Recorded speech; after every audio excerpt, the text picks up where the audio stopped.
नमस्ते दोस्तों और स्वागत है आपका हमारे चैनल में। आज हम एक ऐसी मेडिकल इमरजेंसी के बारे में बात करने वाले हैं जिसमें हर एक सेकंड बहुत क्रूशल होता है और उसका नाम है इस्केमिक स्ट्रोक। और इस टॉपिक पे बात करने के लिए आज हमारे साथ मौजूद हैं भोपाल के बहुत ही famous interventional and vascular radiologist doctor Kamlesh Talesara, जिनका 20+ ईयर्स ऑफ एक्सपीरियंस है इस फील्ड में। Thank you so much sir for joining us. Thank you, क्योंकि इस टॉपिक पर अवेयरनेस की बहुत ज़रूरत है पब्लिक में, क्योंकि पब्लिक का समय पर रिस्पॉन्स बहुत सारी कॉम्प्लिकेशंस को बचा सकता है। तो सर, सबसे पहले क्या आप हमारे दर्शकों को थोड़े सिंपल लैंग्वेज में बता सकते हैं कि ये इस्केमिक स्ट्रोक होता क्या है? तो जैसे कि नाम से ही क्लियर है, ये जो ब्रेन की ब्लड ले जाने वाली नसें हैं, आर्टरीज हैं, उसमें ब्लॉकेज के कारण होता है। तो वहाँ एक्यूट क्लॉट आ जाने के कारण ब्रेन को ब्लड मिलना बंद हो जाता है और जिसके कारण वहाँ ऑक्सीजन की कमी होने लगती है और इसलिए फिर कुछ ही मिनटों में ब्रेन सेल्स डैमेज होना शुरू हो जाती है और जितना समय ब्लड नहीं मिलता है, डैमेज उतना बढ़ता जाता है। इसीलिए हम कहते हैं टाइम इज ब्रेन,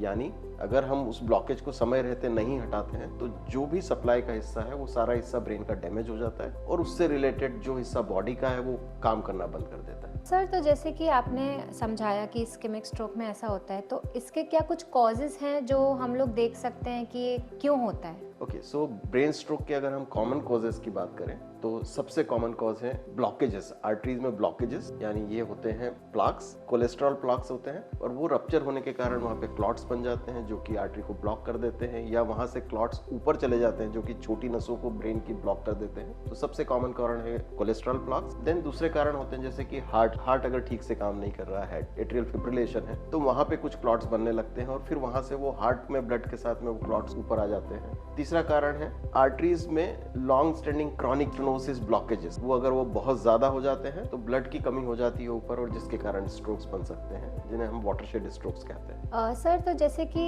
हम जैसे आम लोग हैं, तो हम लोग के लिए ऐसे क्या सिम्टम्स हैं जिसको देख के हम पहचान सके कि ये इस्केमिक स्ट्रोक के सिम्टम्स हैं? तो जैसे हमने बोला कि स्ट्रोक में सबसे जरूरी चीज है टाइम, तो इसलिए हम सबको समझना जरूरी है कि स्ट्रोक के लक्षण क्या है ताकि हम टाइमली एक्शन ले सके। तो इसको सिंपली याद रखने के लिए एक निमोनिक है, B fast. So B is balance, चलने में लड़खड़ाना। E for eye problems, blurring होना विजन की या नहीं दिखाई देना या डबल विजन होना। एफ फॉर फेस, तो फेस में तिरछापन आना। ए फॉर आर्म, सो अब आर्म या लेग्स में वीकनेस आना जिसे हम पैरालिसिस बोलते हैं। एस फॉर स्पीच, यानी बोलने में लड़खड़ाना या क्लियर नहीं बोल पाना। And T is the time to rush, so मतलब अगर ये सिम्टम्स हमको दिखाई दे रहे हैं जो स्ट्रोक की तरफ पॉइंट करते हैं तो दिस इज द टाइम कि हम इमीडिएटली हॉस्पिटल की तरफ रश करें ताकि समय रहते इलाज मिल सके। सर, ये बी फास्ट तो बहुत ही हेल्पफुल तरीका है जिससे हम जैसे आम लोग भी कुछ सिम्टम्स पहचान सकते हैं। सर, मेरा नेक्स्ट सवाल ये रहेगा कि ये इस्केमिक स्ट्रोक का सबसे पहला स्टेप क्या रहता है और ऐसे केसेस में फैमिली मेंबर्स को स्पेशली क्या ध्यान रखना चाहिए? सो देखिए,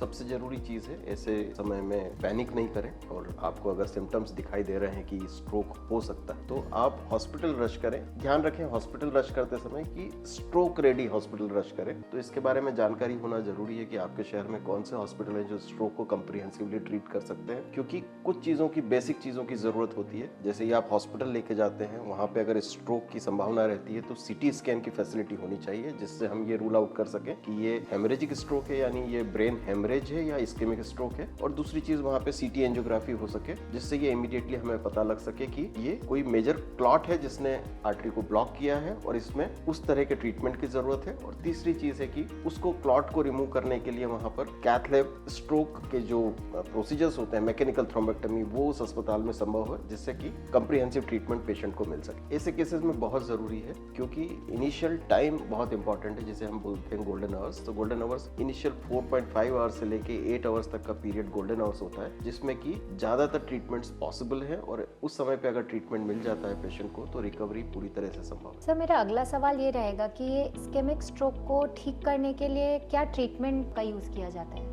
सो मेजरली 2 ट्रीटमेंट ऑप्शंस हैं। अगर पेशेंट इनिशियली 4.5 आवर्स से पहले पहुंच जाते हैं तो एक धक्का घुलने की दवाई होती है जिसे हम थ्रोम्बोलिसिस बोलते हैं, तो हम इमीडिएटली थ्रोम्बोलिसिस शुरू कर सकते हैं और साथ साथ में हम पेशेंट की ये देख सकते हैं एंजियोग्राफी करके कि कोई मेजर वेसल ऑक्लूजन है। अगर बड़ा ऑक्लूजन है तो थ्रोम्बोलिसिस शुरू करने के साथ साथ हमें दूसरा ट्रीटमेंट ऑप्शन भी साथ साथ में करना होता है, दैट इज मैकेनिकल थ्रोम्बेक्टमी। क्योंकि धक्का घोलने वाली दवाई छोटे छोटे क्लॉट्स के लिए ज्यादा कारगर होती है, लेकिन कहीं पे मेजर वेसल ऑक्लूजन है, बड़ा क्लॉट है तो उसके लिए उतना कारगर नहीं होती है। तो थ्रोम्बोलिसिस शुरू करने के तुरंत बाद अगर हम ये मेकआउट कर लेते हैं कि मेजर वेसल में ब्लॉकेज है, बड़ा क्लॉट है, तो mechanical thrombectomy is the latest advance treatment option. इसमें हम ये करते हैं कि एंजियोग्राफी के रास्ते हम कुछ वायर्स कैथेटर्स लेकर जाते हैं, और ये कैथेटर्स दो तरीके से, कुछ तो एस्पिरेशन कैथेटर होते हैं जो सीधे क्लॉट को खींच के बाहर ले आते हैं शरीर से, दूसरा कुछ स्टेंट्स होते हैं जो हम वहाँ डिप्लॉय करते हैं, जिसमें कैथेटर में स्टेंट में क्लॉट्स फंस जाते हैं और वो स्टेंट के साथ क्लॉट बाहर आ जाते हैं। तो इन दोनों ही तरीके से जितना जल्दी पॉसिबल है हम ब्लड फ्लो को शुरू करते हैं और क्लॉट को शरीर से बाहर निकाल लेते हैं, जिससे कि ब्रेन में डैमेज परमानेंट होने से बच जाता है और रिकवरी पूरी तरह से हो जाती है। सर, जैसे आपने मैकेनिकल थ्रोम्बेक्टोमी की भी बात की, तो क्या ये सेफ प्रोसीजर होता है? यस,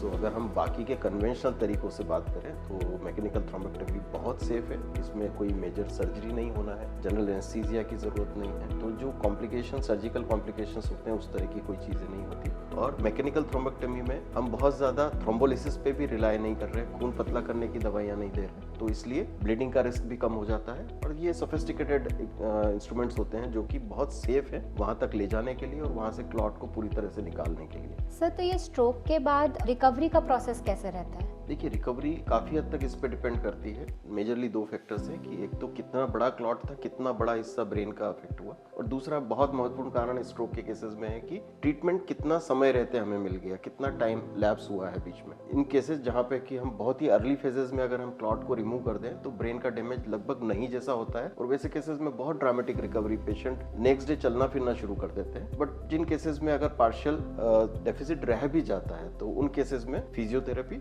एक्सरसाइजेस, रिहेबिलिटेशन की चीजें होती है, जिससे कि वो progressively patient towards the normal course आ जाते हैं। तो सर, ये स्ट्रोक से बचाव के लिए क्या हम कुछ प्रिवेंटिव मेजर्स यूज कर सकते हैं? या एब्सोल्युटली। सो बहुत सारी चीजें हैं जिससे हम अगर इस रिस्क को बहुत कम कर सकते हैं। तो हेल्दी लाइफस्टाइल, मतलब आपका खान पान संतुलित रहे, फिजिकल एक्टिविटी बराबर रहे, अगर आपको डायबिटीज या हाइपरटेंशन है तो उसको पूरी तरह से कंट्रोल रखें, and last but not the least stress management, जो कि आज की लाइफस्टाइल में बहुत जरूरी है। और सबसे आखिरी चीज रेगुलर हेल्थ चेकअप्स। तो कई बार रेगुलर हेल्थ चेकअप से चीजें अर्ली स्टेज में डायग्नोज हो सकती है एंड समय रहते ट्रीट हो सकती है। Thank you so much sir कि आपने स्ट्रोक को हर एंगल से इतनी क्लैरिटी से हम सबको एक्सप्लेन किया है। दोस्तों, ये स्ट्रोक एक बहुत ही मेडिकल इमरजेंसी है जिसमें हर एक सेकंड बहुत मैटर करता है। तो अगर आपको कुछ भी सिम्टम्स नजर आते हैं तो मेडिकल कंसल्टेशन जरूर लें। ऐसे ही और टॉपिक्स के लिए हमें सुझाव दें हमारे कमेंट बॉक्स पे, और हमारे चैनल को फॉलो करें, सब्सक्राइब करें, लाइक करें और शेयर करें। थैंक यू दोस्तों, स्टे अवेयर, स्टे हेल्दी।